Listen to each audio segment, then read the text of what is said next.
Coming up on Philosophy Talk, computers that tell jokes. Computers that tell jokes? The science of humor. The science of humor? Your skepticism is very healthy, it has to be said. But I really don't see why it's a joke. What's so funny about computers telling jokes? Humor is intensely knowledge-based. And jokes are very much like compressed thought experiments. They're a way of exposing holes in conventional wisdom. Understanding humor is a very good way of understanding language. Our guest is Tony Veale from University College Dublin. Jokes can go wrong so easily for so many reasons. They're very fragile creatures. To kill the joke seems to be my professional calling these days.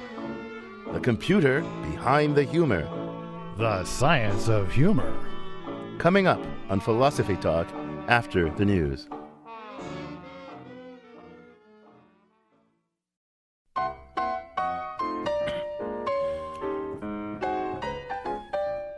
Welcome to Philosophy Talk, the program that questions everything. Except your intelligence. I'm John Perry. And I'm Ken Taylor. We're coming to you from the studios of 91.7 KALW, local, innovative public radio for San Francisco. We're continuing conversations that began at Philosophers' Corner on the Stanford campus. And from that oasis of thought, our conversation migrates to the air. And from the air, it migrates to the internet via our blog, the blog.philosophytalk.org, where you can now, if you go to our webpage, you can also listen to Philosophy Talk anytime, anywhere by downloading one of our podcasts from the best of Philosophy Talk. You know, our topic today, Ken, is the science of humor, and good citizen that I am, I've already posted a blog. It's not a very thoughtful blog. It just consists of a bunch of jokes. But anyway, there it is. Our readers can look at it, and if they can explain the joke scientifically, they should send us some email. Yeah, or if they've got some better jokes, send us those too. But the science of humor, isn't that a little bit oxymoronic? Humor is like an art, a skill. What's science got to do with it? Well, maybe humor isn't a science, but there are sciences connected with humor. Importantly, these days, is computer science. Our guest, Tony Veale, is a computer scientist who's trying to automate the process of joke writing. And also, there are theories of humor that are connected with the sciences like psychology, as well as philosophical theories of humor. Automate joke writing. A computer automated program that just writes jokes. This, I got to tell you, I don't want to insult our guest, but this seems like a pretty hopeless endeavor. I mean, look, first of all, to have a computer write jokes, you have to have a computer that could engage in ordinary conversation and understand ordinary dialogues. And computers are pretty far from doing that, you know. Well, Ken, this is essentially the objection that philosophers in particular, have made against the possibility of artificial intelligence for almost 50 years now. Bar Hillel said, look, how's a computer going to know what you mean when you say put the baby in the pen? Oh, what am I supposed to do with the ink? Yeah, that's right. See, you've written a joke. A human immediately knows you're talking about a baby. Since you're talking about a baby, it's a playpen, not a fountain pen or a penal institution. But how are you ever going to get all that knowledge in the computer? But the fact is, natural language processing has made great strides, and maybe the science of humor is going to come right along with it. Well, that's kind of my point, though. It's after we already get computers understanding a lot about conversations. It's way after that we should think about automating jokes, because I mean, you got to get all this other stuff. I mean, because jokes are not just like some small things. They're the tip of a very big iceberg. Well, it could be, but it could also be that a lot of jokes come from misunderstandings that computers will be good at insofar as they don't totally understand the context. That's true. So it's kind of easy to make them joke generators, just make them kind of dumb and obtuse. Well, you never know. You never know, do you?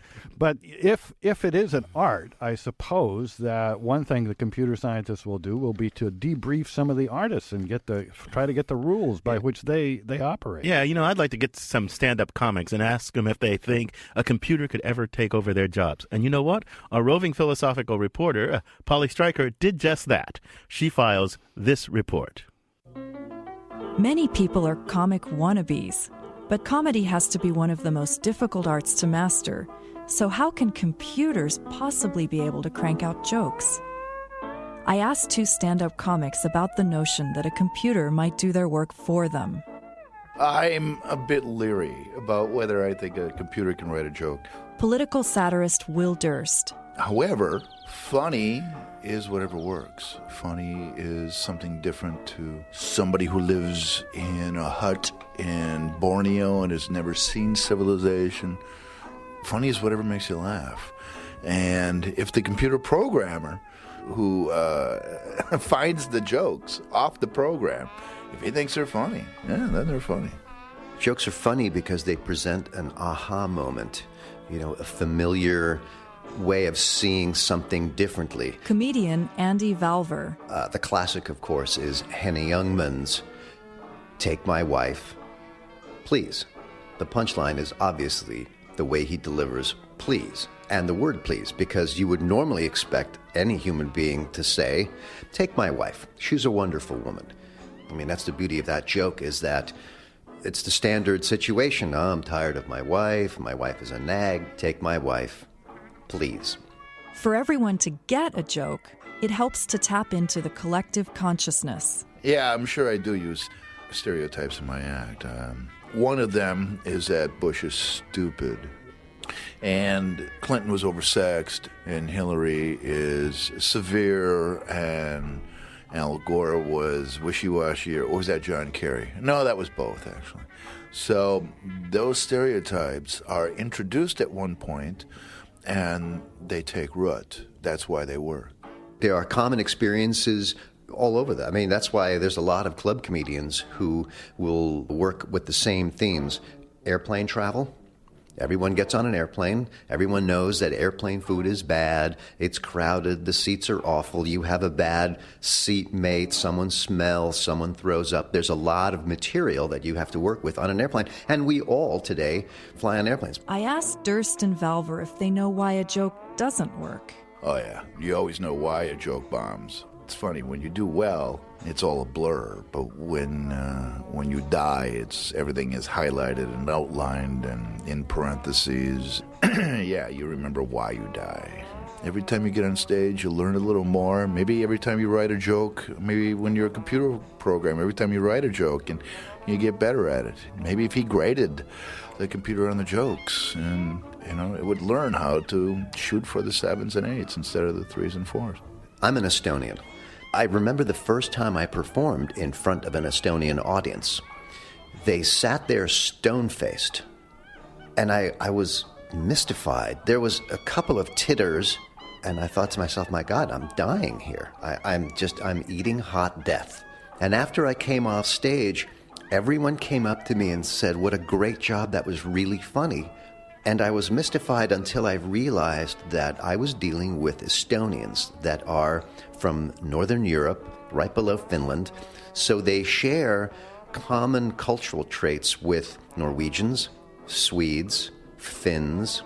Loud explosions of laughter is just not their way. Do they worry that virtual stand-up comics might put them out of work someday?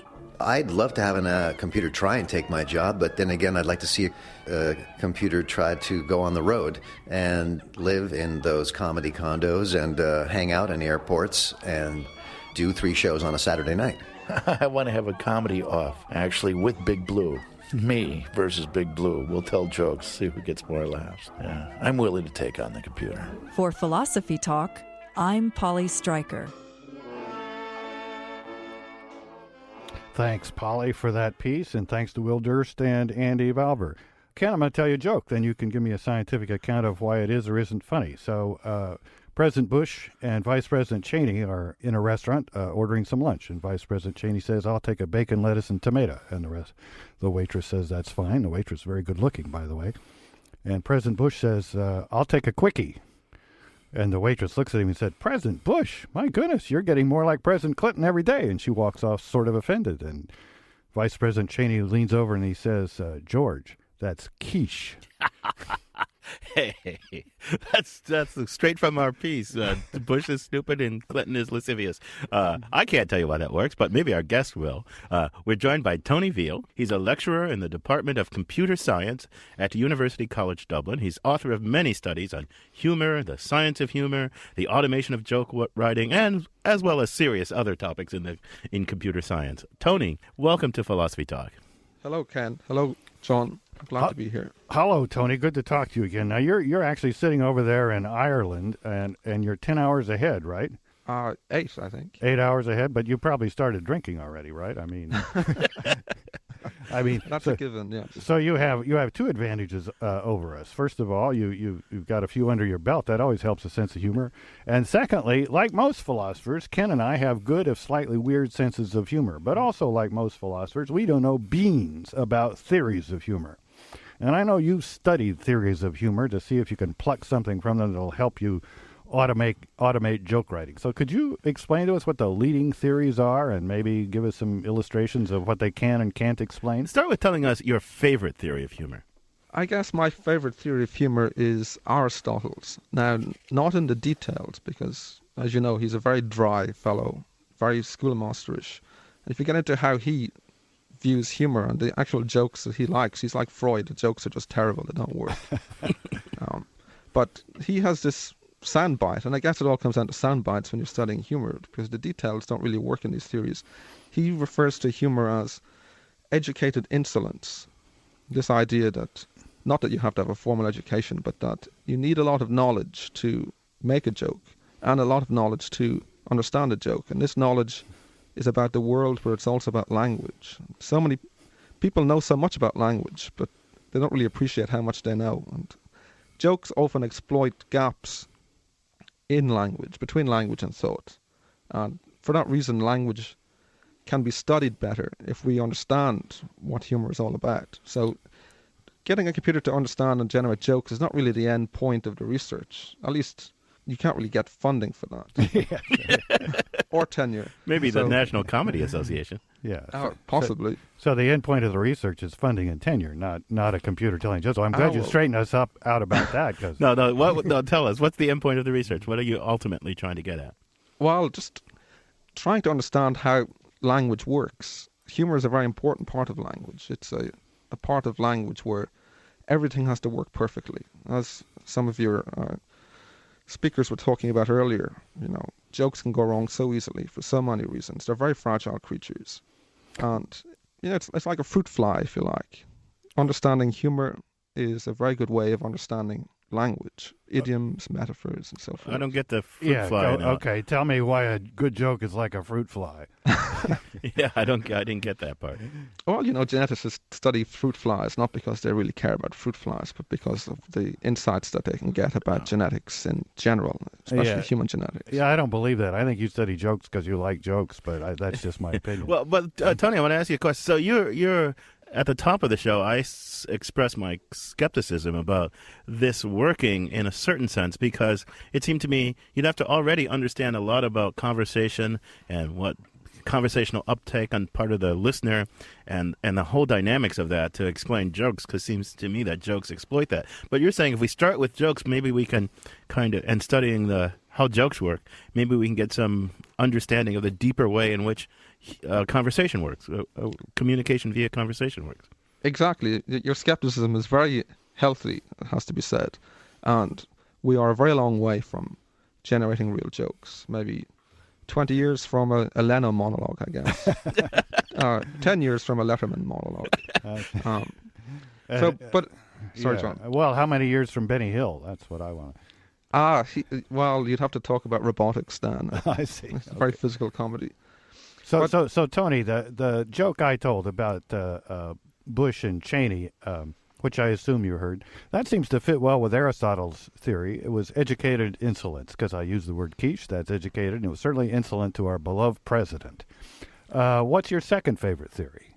Well, there's a very much maligned theory of humor, the superiority theory, which says that humor is all about expressing superiority, putting people down, putting ideas down, and so forth. And it's maligned because it's a nasty theory of humor, if you like. But there's a kernel of truth in there. You don't have to be putting people down. I think humor is all about putting ideas down. It's a way of manipulating ideas, transforming them. And in that respect, jokes are very much like compressed thought experiments. They're a way of exposing holes in conventional wisdom, pointing out traps in habitual thinking. Well, I hate to put you on the spot, but have you got any joke that really illustrates that theory well? Why don't you keep our audience hanging for a second? I'll tell folks where you're listening to Philosophy Talk. Our subject today is the science of humor.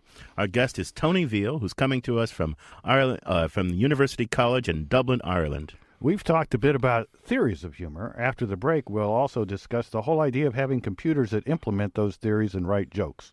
By the way, if you have a good, short, clean joke that you think no theory can explain, or one that seems to point towards one theory or another, or actually just one that's funny, give us a call or send us an email. You can do so at 415-841-4134. That's 415-841-4134. We'll take your calls, your jokes, and your emails when Philosophy Talk continues. And you can charm the critics and have nothing to eat. Just slip on a banana peel, the world's at your feet. Make 'em laugh, make 'em laugh, make 'em laugh. From Singin' in the Rain, that was Donald O'Connor and Make 'em Laugh. This is Philosophy Talk, and I'm John Perry. And I'm Ken Taylor. Do you think there could be a science of humor? Give us your thoughts and your jokes. The number is 415-841-4134. That's 415-841-4134. Outside the Bay Area, you can call toll-free at 1-800-525-9917. And finally, you can also email us at comments@philosophytalk.org. You can do that from our website, too, and if you do that, make sure you hit the comments button and not one of the other many interesting buttons on that website. Our guest today is Tony Veale from University College Dublin. Tony, before the break, John asked you to give us a joke that illustrates the success of your favorite theory of humor. And then after that, I want you to give me a computer-generated joke or pun or whatever. Okay, well, let's go back to the quiche joke, I suppose. That's quite a funny joke, and it exhibits two different theories of humor at once, which reveals that none of the theories are particularly complete. At first glance, we have a superiority angle, because we like to be smug about people we don't like, and a lot of people who make these jokes about Bush don't particularly like him. You don't see many fans of Bush making That's Bush why jokes. he's such a great president, is because he brings out the potential for humor in so many of us who feel superior to him. But don't let me interrupt you. No, you're quite right. He's very giving in that respect. We should Okay. be thankful. But the second aspect of that joke really highlights a theory called the incongruity theory, which is a whole family of theories, really. The idea is that we're presented with an incongruity. Why would he ask for a quickie in a restaurant? And we resolve the incongruity, and from that perspective we can see the difference, the very, very big difference between what was intended and what was communicated. And we see that this really is a huge gulf, and we find it humorous. So the incongruity theory is all about resolving these bizarre absurdities that we find in language. So we've got one joke and two theories. That's pretty good. So tell me, let's see. Has your computer generated a joke you want to share with us, or a pun, or a turn of the phrase that's witty? Well, let me just preface that by saying that the state of the art in joke generation is still stuck in the schoolyard. It's very, very unsophisticated, and the best computers have done so far is punning, and one particular model that was funded by the European Union, strangely enough, acronym, generates humorous acronyms such as CIA, Central Incompetence Agency, things well, like that's that. good. That's not bad. good. Oh, yeah. That's not bad. Too true, right, yeah. You do have to mine through a lot of feeble things to get these things. I mean, the kind of stuff I work with is in metaphor. I think metaphor is the real, well, it's the real key to my work. And humor, I think, shares a lot with metaphor. So we can play with conventional idioms and metaphors. You take the phrase gene pool, replace pool with puddle, you get something quite insulting. Well, so I see some promise here. Let's see what our callers think about this. Sally in Belmont's on the line. Welcome to Philosophy Talk, Sally. Hi. What's your comment or question or joke? Well, I have a 4-year-old, and she's just learning humor, and I suppose that's sort of like a computer learning humor. Her favorite joke right now is the statement, "A stick got thrown in the garbage can," at which she will just completely laugh uproariously. A stick cut through. I don't quite get it. I need some programming here. Well, kids often laugh uproariously at they've just got the rhythm of jokes, and they tell them, and they laugh and laugh and laugh, and they're not funny at all. Tony, do you have a comment on Sally's example there? I really don't see why it's a joke, but again, we should disconnect laughter from humor in a sense, because not all laughter derives from humor. Well, I think the child is obviously enjoying herself, to be fair, but who can say why the child is laughing? So you said that. Thanks, Sally, for the call. You said, Tony, that the state of the art is still on the playground. I can't. You put it some way like that. Schoolyard. The schoolyard, still in the schoolyard. But so, are you optimistic or pessimistic? I mean, should we actually believe that there's something here, or is a history of failure or not quite success suggests maybe there's a reason for that? I mean, what do you think? Why are you optimistic or not? Well, there really hasn't been a huge amount of effort in computer-generated jokes for obvious reasons. It's not really going to lighten man's load in any way. Humor writers aren't really crying out for this kind of software. Well, that's certainly true. So it is an indirect goal. It's if you like, it's a way of monitoring our progress on other goals. So if you want to have a computer that can understand language, being able to process idiomatic language is incredibly important. Conventional turns of phrase. Now, the fact that we use idioms a lot and exploit them in humor really reveals a lot about how idiomatic processing in the brain works. So that example of the gene puddle, we broke up an existing phrase and we played around with its bits. Now, that reveals a lot about how idioms are stored and how they're processed. So the humor really is an angle that allows us to have a sanity check on everything else that we're doing. I see your point. So you really mean this as a way into like deeper issues about language processing and understanding and conversational interaction. And absolutely. Yeah. Okay, I've got a joke here from someone with a beautiful name of Juanita, and I'll tell a joke, and then you tell us what theory is best and whether it relates more to semantics, pragmatics, syntax. Analyze it completely. I get to tell it, though. Okay. So Lena and Ollie had been married for almost 60 years. Ollie was on his deathbed. From his room, he smelled freshly baked cookies, his favorite kind, and he thought, oh, how wonderful she's made cookies for me. He dragged his body from his room to the kitchen. He reached for a cookie on the table. Lena slapped his hand. Those are for the funeral. Okay, you get to analyze it. Okay, well, the easiest bet whenever you hear a joke is to go with the dominant theory at the moment, and that's the incongruity family of theories. So someone is dying and you deny them a cookie. Someone is dying and you're more worried about the funeral. Well, you expect a loved one to react differently than that. So the incongruity is there, the fact that this person is treated badly when they reach for a cookie. And thus you illustrate another important point, that the analysis of a joke is not necessarily as funny as the joke. Well, it's necessarily it not funny. as funny, yes. You're listening to Philosophy Talk. We're talking about the science of humor with Tony Veale, who's a computer scientist studying how to automate humor. And we have a lineup of callers. Susan in Berkeley's on the line. Welcome to Philosophy Talk, Susan. Thank you. I have a Descartes joke. Okay. Descartes goes into a tea shop, and everyone says to him, "Oh, Renee, haven't seen you in a while. Would you like a cup of coffee?"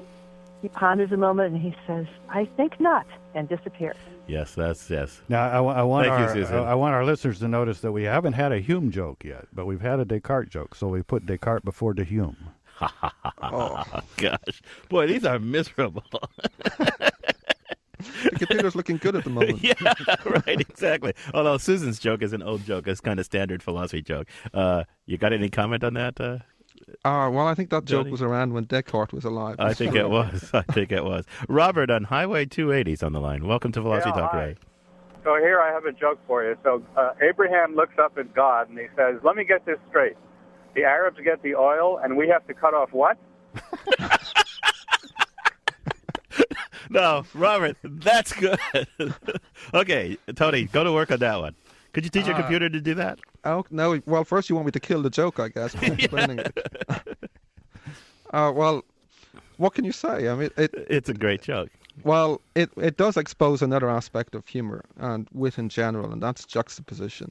The voicing together of two different things and exposing an unconventional perspective on things. So reducing our Arabhood to possessing oil is pretty common, I guess, in the media. But especially in America these days. Reducing Jewishness to painful circumcision is not so common, I guess. Though I guess a lot of jokes do work that way, and I can think of a lot filthier ones than that. But well, I'll spare you. We're on public radio here in America, so here's another God joke. So the devil and Jesus were having a contest to see who was better with computers, and God was the judge, and the devil went at it, and Jesus went at it, and they sent emails, and they wrote essays, and they did TurboTax, and then the electricity went out. And when electricity came back on, the devil couldn't get any of his stuff back on the computer, and he was cursing, and Jesus just hit one button, and there it all was. And the devil says, no, he's cheating. That's not fair. And God says, oh, no, Jesus saves. 415-841-4134. 415-841-4134. If you don't have the good fortune of being in the Bay Area, 1-800-525-9917. And Donald in Burlingame's on the line. Welcome to Philosophy Talk, Donald. You there, Donald? No, it's Charles, but that's okay. Okay, it's Charles. Donald is gone, and Charles... That's kind of incongruous. They pulled a fast one on me over in the control room. Playing jokes in the control room. Oh, yeah. Okay, Charles. Okay, here's a joke that some people think is funny and some people don't. And the people that think it's funny can't explain it to the people who don't. City slicker's driving in the country, sees a farmer picking up a pig, taking him to an apple tree. Pig eats the apple. Farmer puts him down, gets another pig, carries him over the tree. Pig eats the apple. City slicker says to the farmer, what are you doing? Farmer says, I'm feeding my pigs. City slicker says, doesn't it take a lot of time? And the farmer looks at him like he's crazy and says, what's time to a pig? Wow. Now, here's a question for you, Tony. Thanks, Charles. Here's a question for you, Tony. And I want you to think about this with your computer science hat on. How could some jokes are funny to some people and not funny to others, as Charles was saying, and the people who think it's funny can't explain why to the people who don't think it's funny. I mean, what's going on there? What is it in us that finds a joke funny, and how could you program that? Could you? I mean, do great comics have just a knack somehow for saying, this is going to be funny to these folks and not funny to those folks? And how would you automate that? I mean, how would you begin to think about automating all that? Well, it is true that comics do have a knack for guessing what their audience wants. Well, at least I hope they do, or they wouldn't be very successful. I guess the point is that humor is intensely knowledge-based. You need a lot of knowledge to understand a joke and to generate a joke. And people have different sets of knowledge in different contexts. So, I mean, that joke, again, to kill the joke, which seems to be my professional calling these days, is to explain the figure ground reversal that's going on there. The farmer thinks that the pig is more important than himself. So when asked about the notion of time, he responds from the perspective of the pig, which is not a very sophisticated perspective. Now, that joke is well and truly dead, I guess. Yeah. Well, I've got a great pig joke, but it takes about 30 minutes to tell, so I'm going to forego that one. I think I know that one. I think I know it too. Here's a chicken joke. A guy's driving along a country road, and a chicken runs right by him, and he notices the chicken has 3 legs, and he stops at the next farm, and he says to the farmer, do you know anything about that 3-legged chicken? And the farmer says, yes, I bred those so that we'd have an extra drumstick, and I've got a lot of them. And the farmer says, well, how'd it work out? How'd the drumsticks taste? He says, I don't know. I never caught one. There you go. Okay, I'm going to ask you. My role is, your role is to kill jokes. John is to tell them. My role is Let's switch roles for a while. That's just a philosophical question. And here's a philosophical question for you. Well, it's not really a philosophical question. It's a quasi-philosophical. Look, if we learn all about how jokes work kind of in a computational manner, right? If we learn all about how humans do this amazing feat of telling and understanding jokes, won't that have reduced some of the mystery of human life? So, I mean, wouldn't it be better if people like you were out of business? You know, at least out of this business. Well, if someone wants to retire me generously, I'd consider it. But no, I don't think we're going to remove the mystique. It's true that simplistic theories, when you expand them, do have the habit of explaining away rather than just explaining. That's true in a lot of areas. But I think in the end, a computer that can understand humor is going to be so ridiculously complicated that we really won't have given away any of the trickery. It's not like palming a coin or whatever in a magic trick. I think it's a much richer experience, and we're not really going to rob people of humor by explaining it. Well, let me break out of my role here and not tell a joke but ask a question. So in natural language processing, you can kind of think of what the computer has to do is broken up into three parts, roughly. First, there's the kind of the phonology, morphology, and syntax, understanding the structure of the thing and identifying the sounds and so forth. Then there's the semantics, kind of resolving the ambiguities and assigning meanings. And then there's the pragmatics, now, do those relate to different kinds of jokes, or is there one more important in understanding humor than another? Well, certainly different jokes can exploit one level more than others, but the best jokes exploit all three. They don't even have to be intentional jokes. I mean, imagine you're at a faculty party or wherever, and I know, John, that you really like and respect French academics. So there's a French postmodernist. That's called irony. Yes, I'm raising my finger.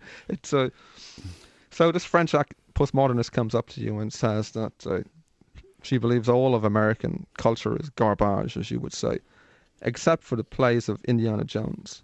Well, you're going to be faced with this horrible incongruity until you realize, well, this poor deluded creature, she's talking about Tennessee Williams. So, what did you have to do? You have, there's reference, which is a pragmatic problem.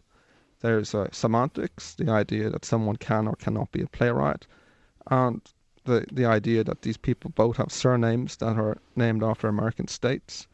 And you have the phonology of that. So all three levels are working at once, and that's not even a deliberate joke.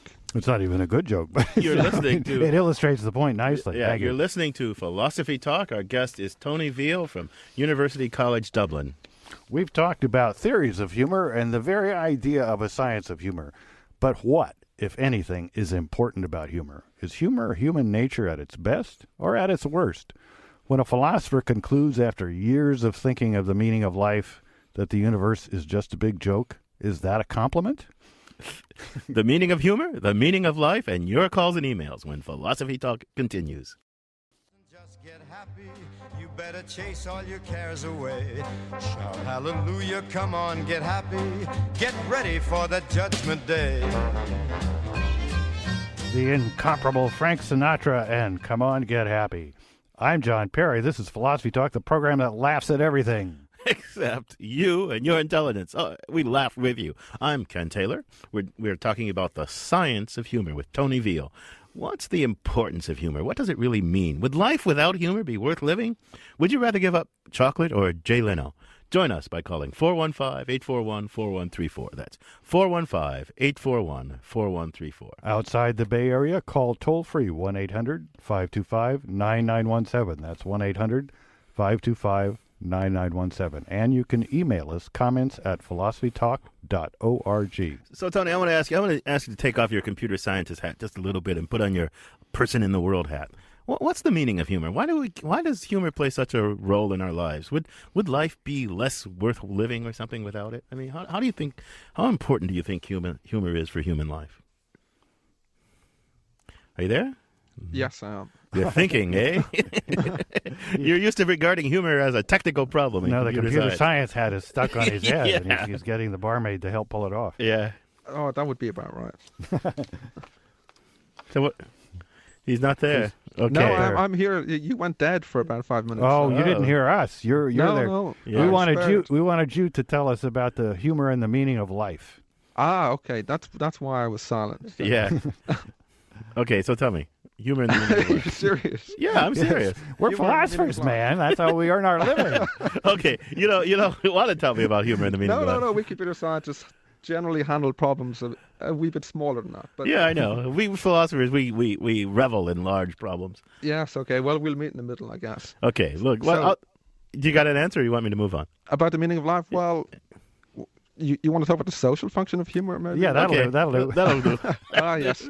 A good old academic compromise. Okay. So, well, obviously, humor has a social role to play in a type of group cohesion way. So it binds people together in a social context, and it defines who's the in group, who's the out group. You understand a given joke in a certain context, you're one of us. You don't, or you don't appreciate the humor, you're not one of us. So it has a very socially cohesive role. But wait, it's as much social cohesion as social division, though, right? I mean, if you're on the out group, if you're the guy who's the target of the offensive joke, or the person who doesn't get the joke, you're an outsider. So human beings seem to want to, these are the insiders and those are the outsiders. Human beings love to do that, it seems.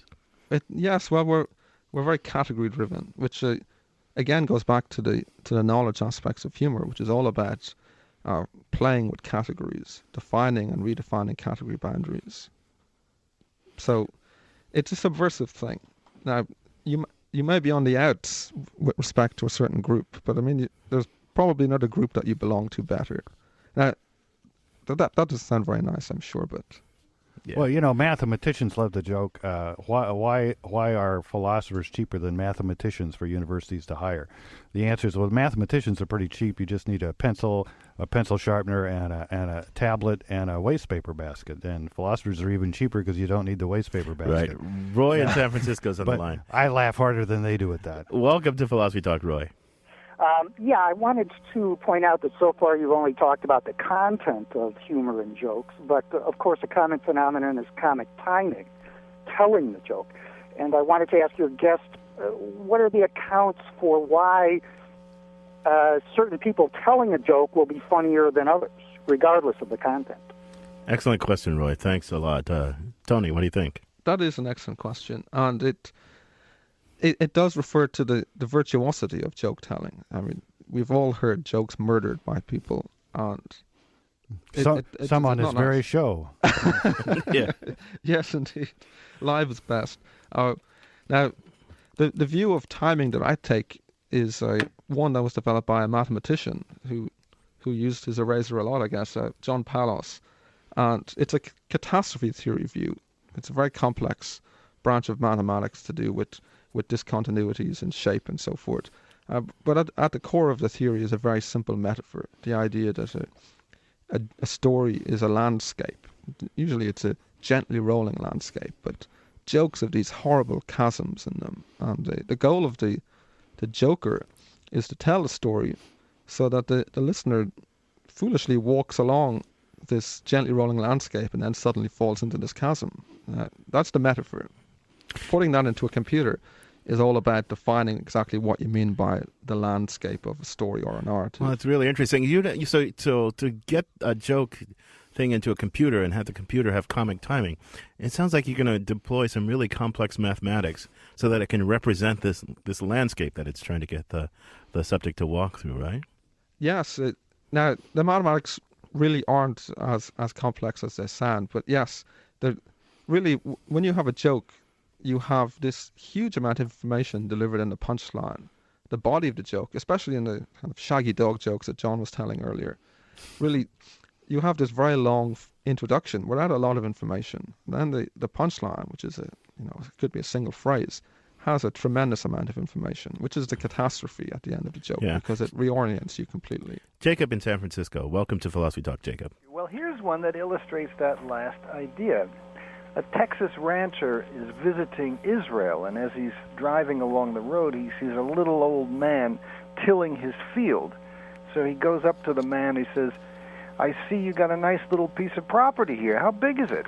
The man says, it's the usual. It's about 500 meters this way, about 200 meters that way. Why, do you have land? Texan says, "Do I have land? I'll tell you about my land. Before sunrise, I get up, I get in my car, I point that car due west, and I drive all day long. And by the time the sun sets, I still haven't reached the end of my land." You know, the old man says, "Once I had a car just like that." A slow car. That's great. What do you think of that joke, Tony? Well, we tell exactly the same joke about Texans in Ireland. So. Yeah, right. We're used to American tourists talking about fast cars. Can I tell you an Irish joke? Will you be deeply offended if I do? No, I'd be quite happy to hear Okay. one. So a guy from Ireland walks into a bar in San Francisco, I guess, and says, "Bartender, I want 3 shots of your best Irish whiskey."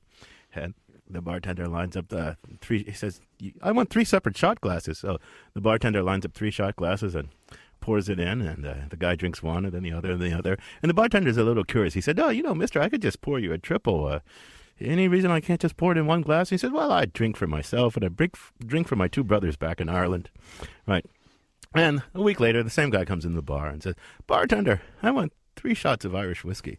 Oh, said, "Oh, yeah, you're the guy in here last week." He said, "Okay, I'll pour you 3 shots. He gets out the 3 shot glasses, and he pours 3 shots. And this goes on week after week. And then one day he comes in and he says, "Bartender, I want 2 shots of Irish whiskey in 2 separate shot glasses. And the bartender gets out the 2 shot glasses and pours the 2 shots. And he says, Mister, I don't mean to intrude, but did something happen to one of your brothers back in Ireland? And the bartender says, and the guy says, no, nothing like that. He says, I just quit drinking. Tony's not laughing. No, that's a classic Irish joke. And I'll tell you why as well. But maybe Okay, not tell me killing why. the joke in the process. Okay. Well, of course, you can make this joke about any ethnic group, but the Irish are best because we do drink a lot for breakfast. And what's happening here, of course, is that at one level you're tempted to view this guy as stupid. He gives up drinking, and he's still drinking two glasses of whiskey. But I think most people I know would find that quite clever to be able to give up drinking and still drink 2 glasses of whiskey in the evening. So there's a perverse logic that in these Irish jokes, which I quite like. I don't find them insulting in the least. Okay, Bill in Oakland's on the line. Welcome to Philosophy Talk, Bill. Oh, hi. Yeah, thanks. I think you're making jokes, the theory of jokes, a lot more complicated than they really need to be. And theory of humor has to be, theory of jokes anyway, has to solve the problem of why timing is so important and why a joke is not funny the second time.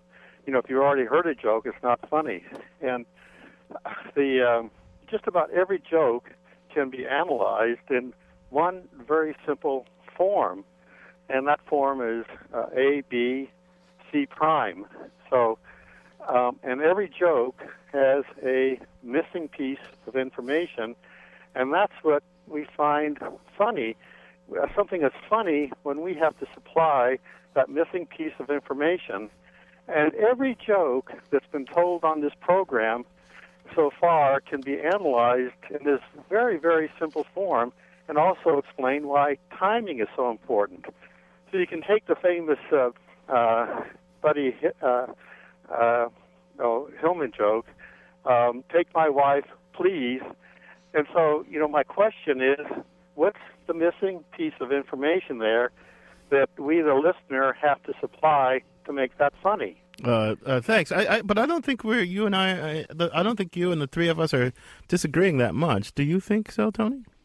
No, not really. Except I think that last caller's theory just demonstrates the problem with most theories of humor, and that is that they're overly general. I mean, it's true that jokes do have this missing piece of information that you have to fill in, but I think almost every utterance in language has this missing piece of information, and if that theory was true, we'd never get off the floor. We'd be laughing too hard. So a good theory of jokes has to not only get at something that all jokes have in common, but also has to get at what separates jokes from the rest of things that have that in non-jokes. common. Exactly. Yeah, yes. John was making this point about this three level thing: syntax, semantics, and pragmatics.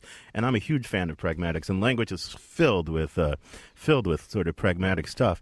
And jokes are too. But the question is, what's the difference between the kind of pragmatics of joke telling and the pragmatics of other kinds of communication? I mean, that's a fascinating question, it seems to me. Well, in conjunction with the theme of the third part of the show, I say once you've done philosophy for about 50 years, there reaches a point in which everything is funny, and of course so you're just always laughing at completely inappropriate times, and people hate you. But maybe there's a deep truth there. Everything is of the form A, B, C prime, and it's all funny. Well, I don't know. Tony, we're going to have to say goodbye to you in a little bit. I'm going to give you one last chance to give us either your favorite joke or your favorite theory. What do you want to leave our listeners with? Oh, well, that's a tough one. I can't really give you a long joke, which is going to rule out almost any funny joke, I can tell you. The joke that I use as a centerpiece in my examples, I guess, is a very simple maxim. It's the line that goes, if God wanted us to be vegetarians, he wouldn't have made animals out of meat. Well, yeah, right. Apparently, the editor of Vegetarian Times, I think I've got this right, who quit being a vegetarian after 20 years, gave that as his explanation of why. So there is truth in life. Yeah. But, Tony, on that note, thanks so much for joining us. This has been a real blast. Thank you very much. Our guest has been Tony Veale. He's a lecturer in the Department of Computer Science at University College Dublin, from whence he joined us. He's the author of many studies on humor, the science of humor, the automation of joke writing, as well as other serious topics in computer science. As you can see, he's really interested in the pragmatics of communication. And we also want to thank all the callers we didn't get a chance to talk to. all the funny jokes we didn't get a chance to read that we got over email. And thanks a lot for your participation, folks. Yeah, put some of those jokes up on our blog. You know, John's got a blog entry there. Put some jokes up there. So, John, what did we learn today? Well, what did we learn today? We learned about some theories of humor, that Aristotle had one that seemed pretty good. None of them really seemed to answer all the questions. Learned a few new jokes. I would say if a picture is worth 1,000 words, a good joke is worth a pint of beer. That's my view. Yeah, there you go. I mean, I think we actually learned a lot about how to think about this really deep problem. You know, I mean, you got the form of words, you got the syntax and morphology and the phonetics, all that stuff you said. You've got the meanings of the words. Suppose you understand those two things. Then there's this stuff missing, this pragmatic stuff. And I think computer science can actually, in trying to actually implement this in a machine that you have to start from scratch and think how to build this stuff in from scratch, I think computer science can teach us a lot about all kinds of things, despite my early professed pessimism. Well, good. I'm glad you're loosening up on the value of our esteemed fellow discipline, computer science. So, I mean, do you agree with that or not? Yes, I agree with it completely. Okay. So, look, this conversation continues on our blog. It's already started on our blog, Philosophy Talk, the blog.philosophytalk.org, where our motto, as always, is cogito ergo blogo. I think, therefore I blog. You can download podcasts of our program now. Just go to our website and follow the links. Yeah, you can listen to Philosophy Talk anytime, anywhere. But to cap off our discussion of humor and philosophy, we turn to that fast-talking philosopher, 60-second philosopher, Ian Scholes, with a profile of Socrates. Ian Scholes. Philosophy has a reputation for not being very funny. But the granddaddy of Western philosophy, Socrates, has come down through the ages as a bit of a joker. In his lifetime, from the scant accounts we have, Socrates was a well-known figure of fun in Athens, an odd-looking, barefooted, stinky old man with a big nose, lived on the streets like a hippie, and had a habit of making people question their own assumptions. This either amused or annoyed, depending on who was being grilled. What little we know of Socrates comes to us mainly from Aristophanes, who made fun of Socrates in his play The Clouds, from the writings of Xenophon, and after Socrates' death, from Socrates' student Plato, who wrote his major works, the dialogues, using Socrates as a kind of spokesman. At first, Plato's dialogues were an homage to his mentor, but later Socrates became a kind of mouthpiece to present Plato's own ideas. Why not write in his own voice? Well, who knows? Maybe if his ideas got him in trouble with the authorities, Plato could claim, I didn't say it, Socrates did. Socrates had been dead many years when Plato wrote The Republic. In his voice, Plato gave the world the metaphor of the cave. This is our life. We are prisoners in a cave facing a wall, which shadows of figures and objects from the entrance of the cave are shown. That is what we call reality, mere echoes of the true world. What will happen if a prisoner is released into reality? At first, he will learn the truth of the world, and if he's a good man, he'll return to the cave to share his knowledge with the prisoners. But now, he's unused to the dark and can't see anything. So the prisoners think he's ignorant and laugh at him, and if he tries to release them and lead them to the light, they'll kill him. Through Socrates, acting as perhaps the world's first ventriloquist, Plato offers the cave as a metaphor for the paradox of his republic, which would be a utopia ruled by philosopher kings. The paradox being that it would be impossible for the multitude to accept philosophers as leaders, and impossible to persuade philosophers to rule. Socrates says if he were to propose the notion of this ideal state in Greece, he would be met with laughter, to which his companion says no, not laughter, but scorn and a whipping. Socrates and his friends, while developing the utopia, are often described as laughing and mocking each other. The Republic is presented as conversation among pals. The real Socrates was very fond of wine-filled after-dinner chats that went into the wee hours. Yet when Socrates posits guardians for their ideal city, among the guardians' attributes, they must not be prone to laughter, and any pictures or statues of them must not show them laughing. The imagined utopia that finally emerges in the Republic is authoritarian, humorless, and communistic. All of this jesting and laughter to create a republic that would not have Socrates in it. He would have been scorned and killed, which is actually what did happen to him. Socrates was finally arrested for blasphemy and corrupting the morals of youth. According to Plato, who was an eyewitness to the trial, when Socrates was finally arrested and convicted, he was asked to name his own sentence. What did he do? He made a joke. He told his accusers that his punishment should be they be given a pension and a free room at City Hall. Unamused, the Athenians condemned him to death. That's Socrates. As a comic, he was just too hip for the room, at least according to Plato. I gotta go.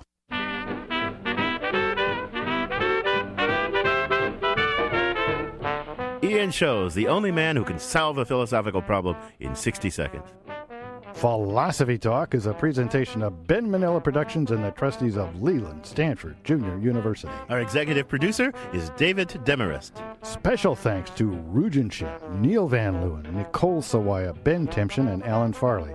and to our senior consulting producer, Gordon Earl. Support for Philosophy Talk comes from the Pacific Division of the American Philosophical Association. And from various groups at Stanford University, the Friends of Philosophy Talk, and the members of KALW, local public radio San Francisco, where our program originated. The views expressed or misexpressed on this program do not necessarily represent the opinions of Stanford University or of our other funders. The conversation continues on our website, www.philosophytalk.org. I'm John Perry. And I'm Ken Taylor. Thank you for listening. And thank you for thinking.